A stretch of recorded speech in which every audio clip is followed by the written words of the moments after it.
Hotep family, give me a second. Let me just share this. And if you know how to use StreamYard so that I can invite other people in, let me know. Because I've only used it on occasion. Let me slide this down just a little bit. Yeah, I've only used it on occasion. But I'd like to become more familiar with it.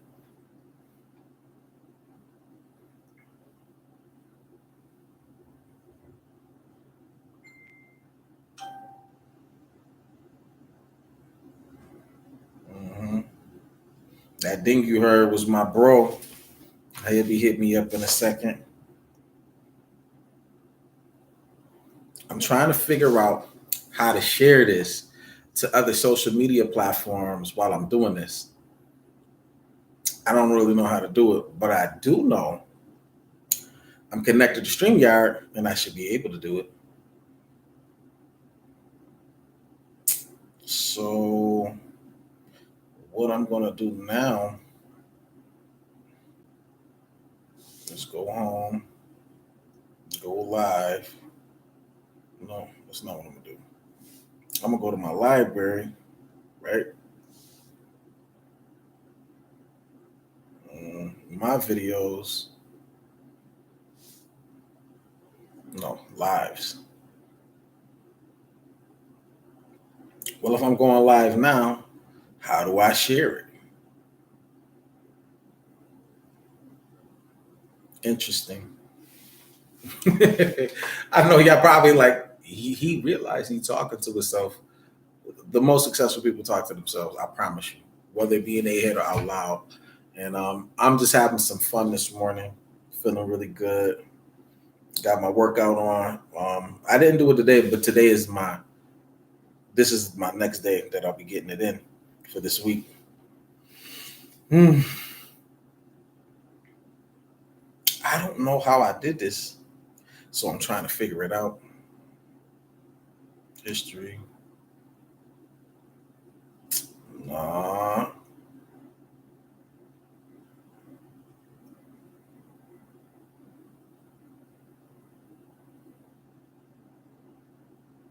I figured it out. I figured it out. I figured it out. I figured it out. All right, we're gonna have to stop that though. Now let me share this. Now hear this. Don't be laughing at me, fam. You're supposed to be working with me. It's not for entertainment. This is for education. Edutainment. Education. Pardon. All right, so let me share this to my news feed. I wish Instagram would let me back in. But man, for some reason, social media, Facebook and Instagram do not like let me live.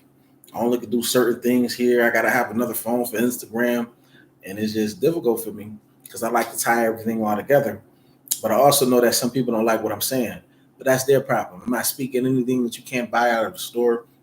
I didn't create these words, and I didn't create these facts. I'm just stating them. And that's what's needed. Some people don't like to face truth, but that's the issue. We need to face our reality, not the reality that they've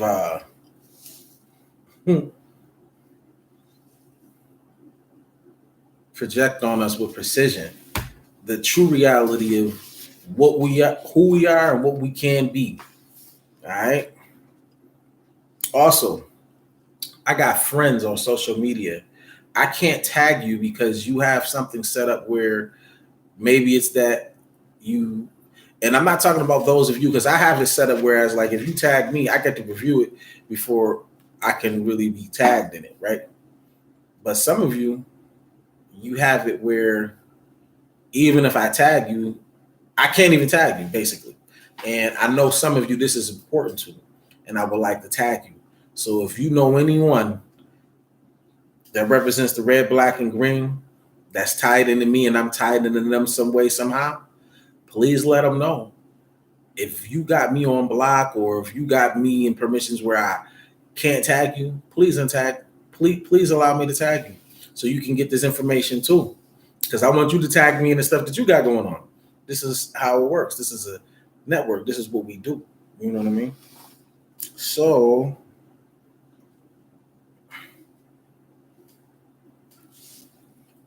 I guess the only social media I can post to is Facebook for now, and I'm cool with that.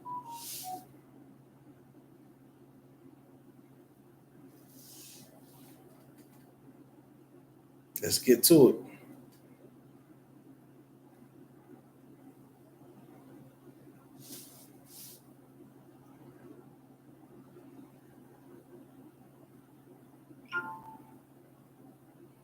All right. So I'm gonna post this over here, and we can continue where we left off. So in part 2 of Blueprint for Black Power, we're gonna read the foreword. And the reason I'm reading this as I get it, like I didn't read the chapter before. I don't do any of that. But I was told by some of the greatest people I've met that you lead by example. You can't be trying to influence people to do something that they're uncomfortable with if you're not doing it yourself. One, you just can't. Two, I'm not the type of person that lead by force. And as a people, we actually never did. That's the reason why we in every part of the world, because we were allowed to go to every part of the world because we were welcoming. We are a hospitable people. We have the greatest love of all time and always will, right? Forward. The forums, conferences, conventions, workshops, lectures, talks, teachings, seminars, informal conversations, everyday encounters, newspaper, magazine, and journal articles, radio and programs to which the African American, when they say African American, I like to say African in America community, is exposed with profusive and bewildering frequency, almost invariably involve discussions of some aspect of white American oppression and Black American victimization. Such discussions in their various incarnations have, no doubt, taken place since 1619 when the first Africans enslaved arrived on this continent. In seeking to develop various means for coping with their oppression, these colloquies, lectures, soliloquies, monologues, programs, essays, and articles seek to answer the questions among others. Why do whites oppress us? By what means are we oppressed by them? How may we end our oppression? Many answers to the first triumvirate, never seen that word, it's spelled Triumvirate. If I pronounced it wrong or whatever, let me know. You could also tell me what the definition of it is. Many answers to the first of this triumvirate of questions have been proposed. Also, something that bothered me earlier. I tend to get on here right after I eat. When I start speaking or reading, I think it's because my head is sort of bowed down to look. It just be all kinds of stuff going. So, I mean, no disrespect with the smacking and all of that. I ain't into none of that funny stuff.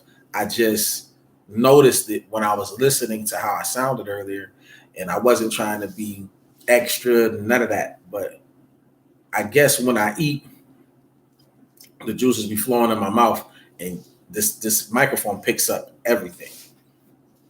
All right. Well, let's go. Many answers to the first triumvirate of questions have been proposed. They run the gamut of the sublime. Example, the whites are divinely ordained to be the oppressors of blacks, to the ridiculous that whites are inherently more intelligent than blacks and are thus naturally enabled to dominate them, whether as determined by God or by chance. Of course, there are many interesting proposed answers which fall in between the extremes of this continuum, including the white man's icy origins in contrast to the sunny beginnings of the black man, as reflected in their contrasting frigid and temperate predispositions. Also included, I like how he worded that. Let me read that again. Of course, there are many interesting proposed answers which fall in between the extremes of this continuum, including the white man's icy origins in contrast to the sunny beginnings of the black man, as reflected in their contrasting frigid and temperate predispositions.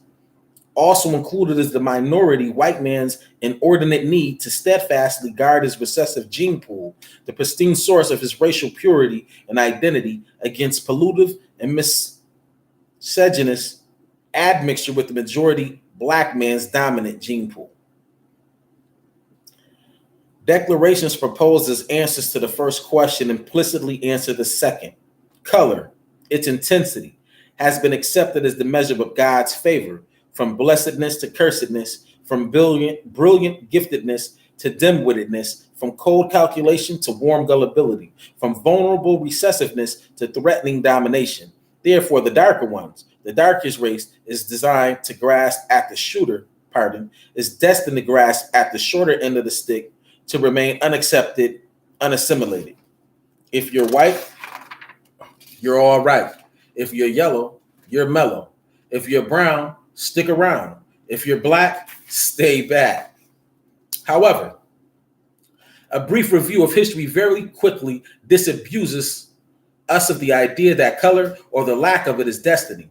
For the white man's ascendance has been but a moment in the history of mankind.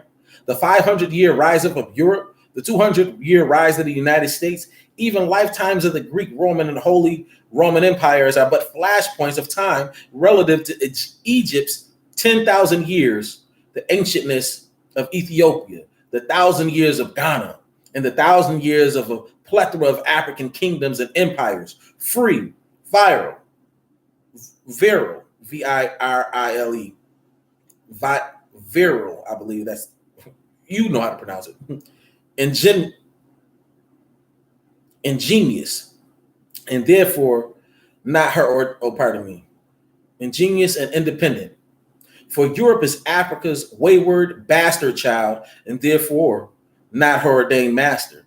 So, Europe and her white children's supremacy today must be accounted for in far less than cosmological terms. For their supremacy, like the supremacy of any race, is but the ascendancy of the mundane, and their fall from grace will be but the result of the working of mundane forces. Hence, our answers to the three questions will be starkly terrestrial. The white man oppresses African peoples because he possesses the power to do so. The black man is oppressed because he has not developed the power to prevent his oppression. His oppression will end when the power of his oppressor is countered by his own power. More specifically to the point, no matter how we choose to explain white oppression or global supremacy, whether cosmologically or mundanely, the ultimate reason the white man does what he does is because he possesses the power to do so. The reason why the black man is victimized by white power is because he has not developed the power to prevent his victimization. Therefore, if the black man is to prevent his victimization by the white man, he must neutralize, balance, or destroy the power differential which favors his domination by the white man. The black man, the African race, must study power, its sources, its successful achievement of his liberation from white oppression, and to enhance his autonomous quality of life. It is to this end that these volumes are dedicated.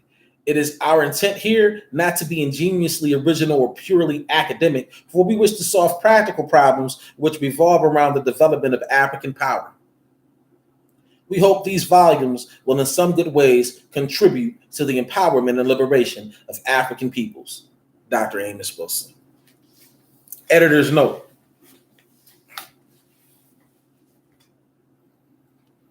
We worked at a feverish pace into many a dawn to meet the demands of our time and our people. We blazed the path to contribute to the lay on the horizon. We enjoyed a quickened walk in the sun.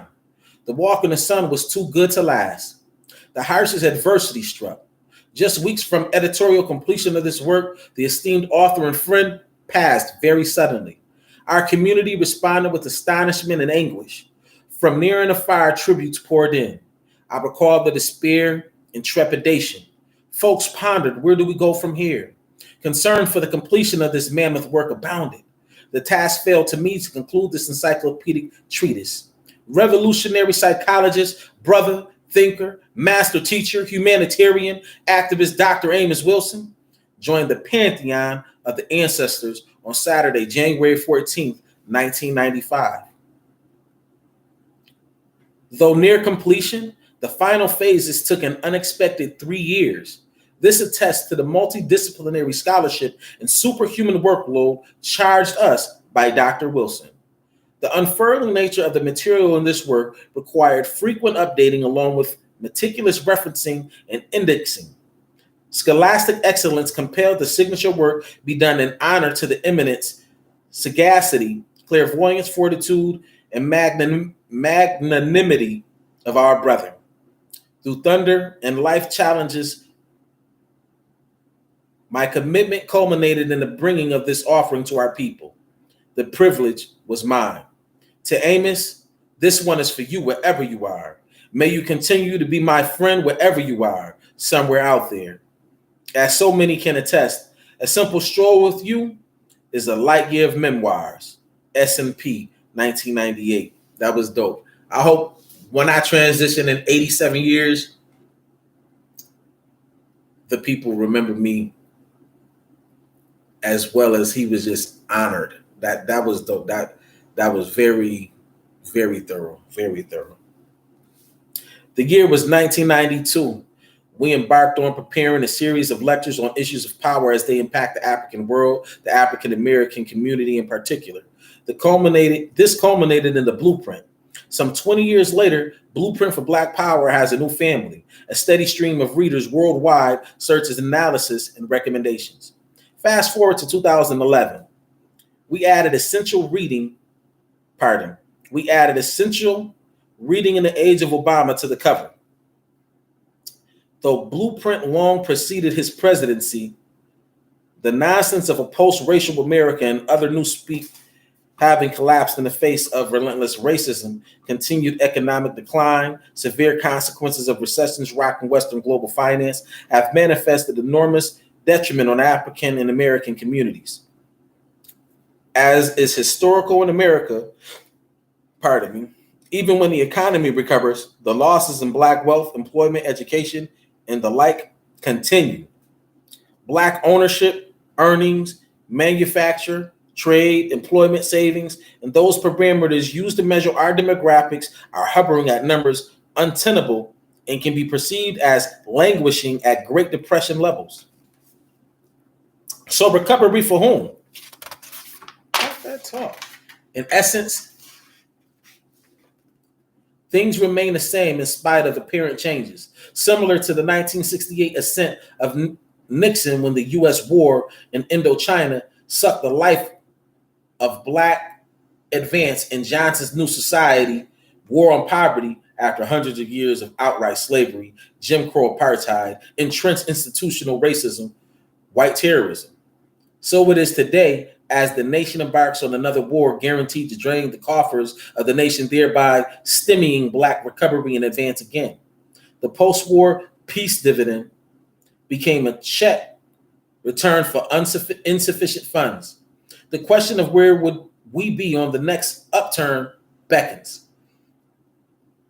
Can a new generation save its offspring, employ its youth, build defense against disease, ruling class oppression and indifference, chronic unemployment, and undereducation, the closure of departments and programs created for the advancement of its children? Questions posed by Dr. Wilson over 35 years ago have gained new pertinence. Are we as an African people advancing our interests by holding the highest civilian office in the land? Or was a Black man to the presidential ascendancy met with an empty treasury mere coincidence? The relevance of Blueprint remains. It tackles the folly of Black political thought adroitly. In fact, its portent is of greater relevance than then. Over the years, clients have playfully chided the size and weight of this volume. We even pondered issue of a 2-volume set. Amos hoped to stimulate discourse on the issues explored. Gratifyingly, others have picked up the challenge, writing over a range of disciplines. Black buying power has increased from $500 billion in 1995 to a projected $1.2 trillion in 2015. Nonetheless, Black employment exceeds 15%. We see the gentrification of Black communities. Harlem, Brooklyn, Buffalo, Detroit, emptied of its Black residents and repeopled by observing affable white constituents. Once white urban flight has turned full force into the recolonization of inner city Black communities. Where will we go? Where do we work? Will we afford these exorbitant rents of a Bloomberg envisioned city for the rich, subsidized by government funds, grants, loans, land allocations, tax abatements, our tax money being used to hurt us into homelessness, then eradication? Even our ancestral continent, Africa, recoils under the whip of Ebola, malaria, recalcitrant, fundamentalist religions, Islamism, and Christian megachurches, suicide bombings, Lord's resistance like armies of child soldiers, kidnappers, rapists, death squads, the genocidal murder of well over 5 million in Congo alone, 1 million in Rwanda, millions more in Liberia, Sierra Leone, Sudan, Somalia, South Africa, Mozambique, Angola, and the others. Through it all, Amos sees possibilities, places challenges before us, urges a new generation to awake, discipline itself, lunge into rear guard defense against this onslaught. Thus, we preserve in a fervent struggle to rise and fulfill ourselves as a free, proud, and productive people capable of ensuring our biological survival as a people into the eons of time. Ashe. Sababu and Plata, October 2014. So that's what S&P was. Sababu and Plata. Ashe to the brother. Okay. I'm too excited to stop, so I'm going to keep going. I don't care if I don't get one view. But you know what's really beautiful? Something I heard from one of my teachers. Even if I were to only, I'm going to change it up because I don't want to just, I'm going to switch it up, but it's on the lines of what he said. Even if I was just to change 1,000 lives and get them on pace and on board with what it is that we need to do to develop for ourselves, I've done what I was here to do. My contribution will be great. When I make my transition in 87 years, the ancestors will say, job well done. Yeah.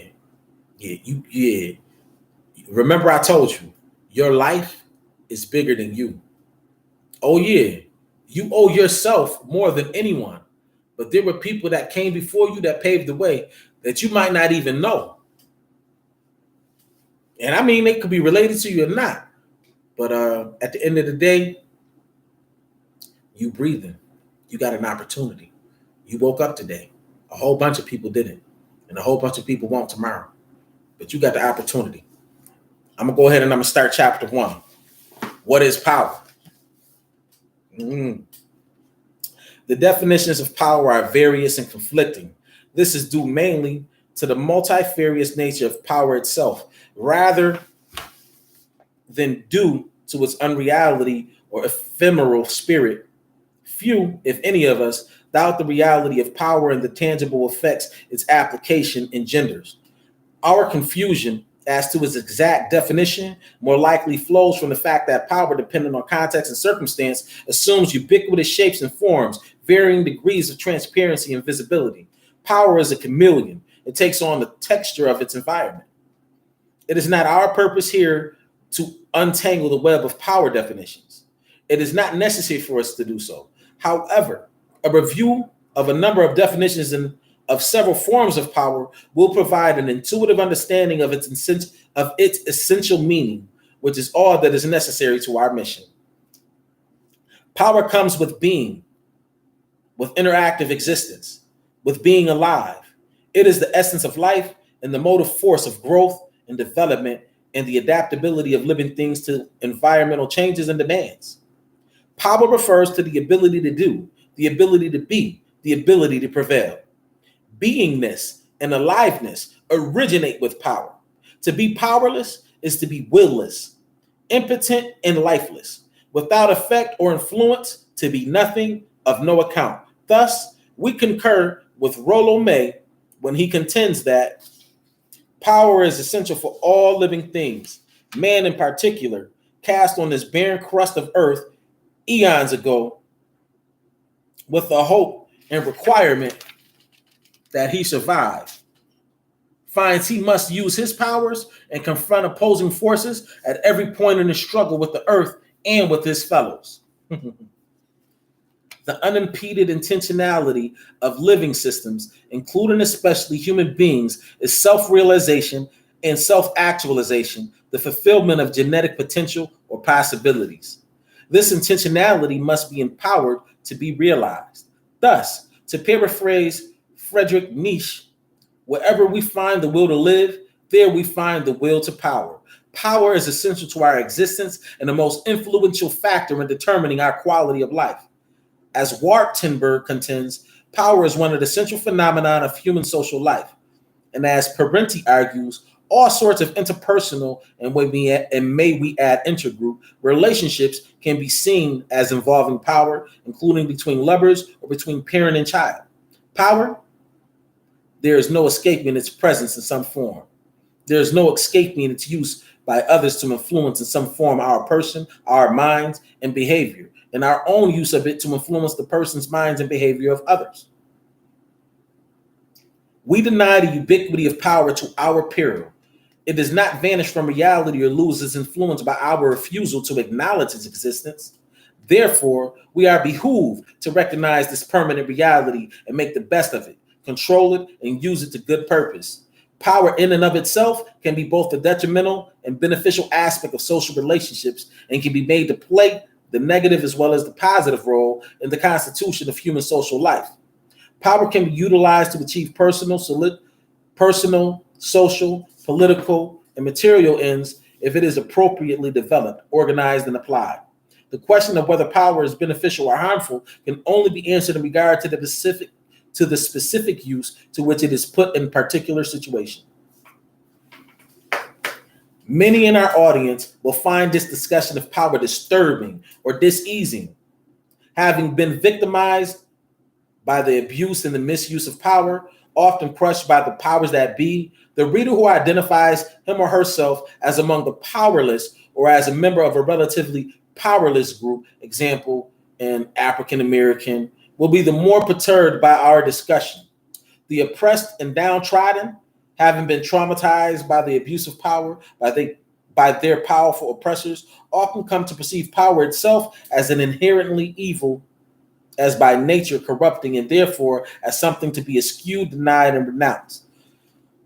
The pursuit of power is viewed as unworthy of virtuous persons, and the desire to possess it is as sinful. Therefore, many among the powerless and poor feel compelled to find in their powerlessness and poverty the emblematic signs of their godliness and redemptive salvation. How convenient a precept for rationalizing and maintaining the power of the haves over the have-nots. As a result of their ideological manipulation by the powerful and their own reactionary misperception of reality, the poor and powerless have been made to perceive the pursuit, possession, and application of power in their own behalf as unbecoming to themselves. This is even more the case when, through their naive acceptance of the self-serving, deceptive propaganda perpetrated by the powers that be, their own reactionary self-negation, and their nursing of their internalized inferiority complexes, the poor huddled masses perceive the possession and exercise of power as the inherent and exclusive prerogative of the ruling class or races. And let me let you know, that is not so. And I'm sure he's going to tell us why. There are many blacks who have been convinced by racist propaganda that supreme power is divinely deeded to dominant whites.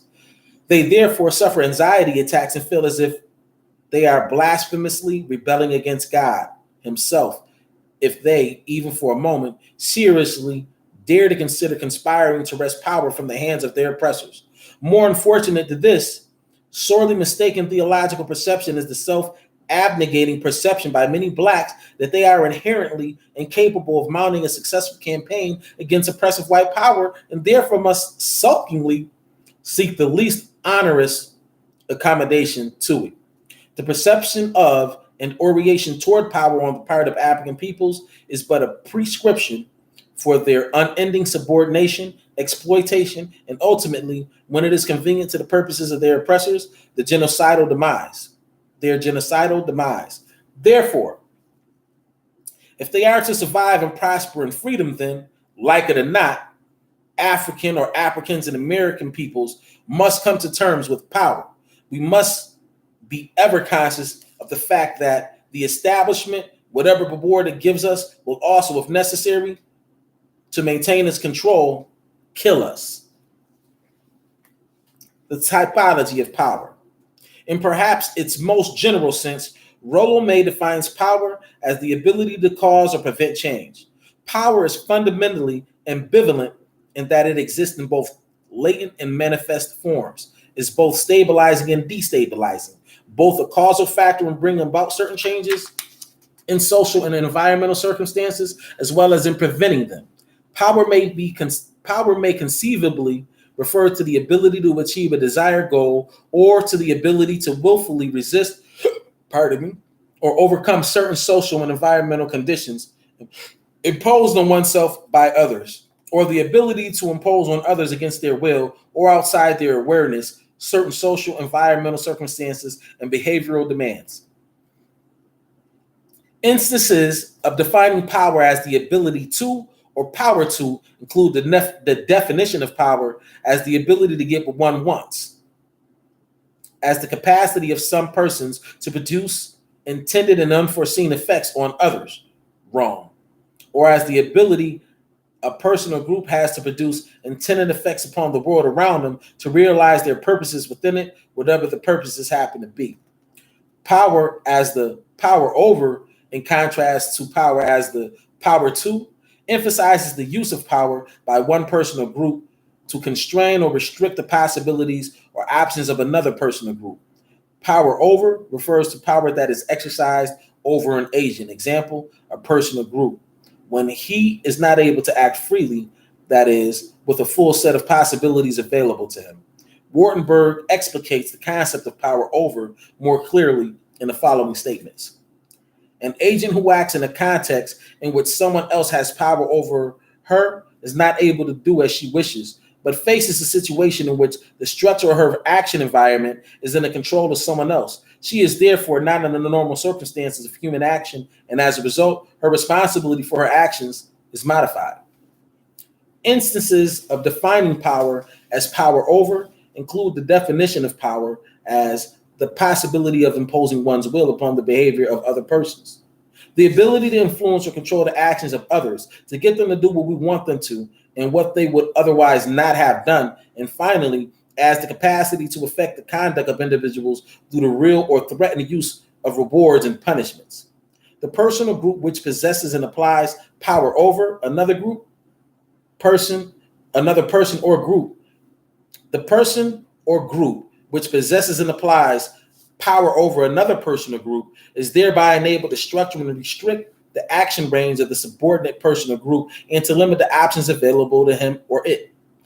Power over, as defined above, characterizes the primary power relationships between whites and blacks. As such, it essentially defines the character of white supremacy relative to black subordination. Power, whether it's power to or power over, manifests itself in a variety of forms or types. We shall briefly define certain types of forms of power and their relevance to white racist domination and exploitation of blacks and to the necessity of blacks to develop the power to end such domination and exploitation. Force as power. Power as force involves the exercise of biological and physical means to prevent another person or group from doing what he or it prefers to do, or to get something to happen to the person or group that he or it would prefer it did not. The force utilized may involve the infliction of bodily pain or injury, including the destruction of life itself and the frustration of basic biological needs. It may also involve the construction of human and physical obstacles to constrain or restrict the freedom and range of movement of another person or group. Force may be utilized instrumentally rather than directly to achieve certain ends. The instrumental use of force may involve its use to inhibit or destroy another person's or group's ability to develop and mobilize his or its human and material resources, which might be used against the interests of the powers that be. The strategic and tactical purpose of instrumental force is to limit or eliminate the subordinate individuals or group's capacity to act in certain ways. Instrumental force may be used to establish in the mind of the subordinate person or group the power holder's capability and willingness to use force as an instrument of punishment for non-compliant behavior on his or its part. It also may be used as a means of motivating the non-compliant party to return to or to reestablish a pre-existing power relation. Force, per se, rather than being utilized as the primary and exclusive means of exerting power over another, may serve more to reinforce or back up other forms of power relations. That is, force, although a reality in many social situations, achieves its full scope by undergoing other types of power. In so-called advanced societies like the United States, force is more likely to be applied as the final persuader or arbiter when compliance is not attained by other means. Force as an inefficient power.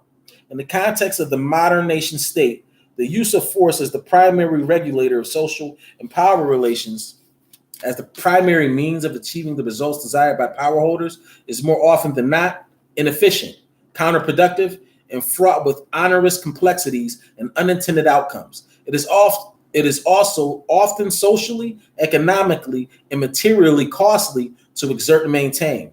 Wrong perceptibly notes as follows. Force is more effective in preventing or restricting people from acting than in causing them to act in a given way. Force can achieve negative effects, the destruction, prevention, or limitation of the possibility of action by others. But one cannot forcibly manipulate the limbs and bodies of others in order to achieve complex positive results. The fabrication or construction of something, the operation of a machine, the performance of a physical or mental skill. Wartenberg further notes, force is uneconomic for a number of reasons. In the first place, it requires that the dominant agent make some physical effort in order to keep the subordinate agent from doing what she would otherwise do. As a result, maintaining the use of force requires a constant expenditure of energy by the dominant agent. Force is also uneconomic because it inherently occasions resistance. It is always perceived by those over whom it is used as a hostile presence, an alienating experience that restricts their ability to act. Because of this, it engenders a dynamic of resistance in those over whom it is exercised. Thus, force by itself is less effective as a means of power than is often assumed. The problematics of using unadorned force as the chief instrument of power utilized by a dominant group to achieve complex social material ends with economic efficiency and the barest minimum of social disruption motivates that group to develop and apply more subtle forms of power. These will be discussed below. However, at this juncture, we should note that current forms of domination of continental, Caribbean, North Central, and South American Africans, respectively, by Europeans, is secured by more subtle and inefficient means of political control than by the use of oppressive physical force. Consequently, the independence of African countries and former Caribbean colonies and the social assimilation of Africans in America into the mainstream of white America by no means represent the lessening of European and Euro-American domination of or a fundamental change in the nature of European and African power relations in favor of the Africans as persons so erroneously assume. Quite to the contrary, these historically apparent social and political changes instead represent the increased subtlety and efficiency of European domination of African peoples.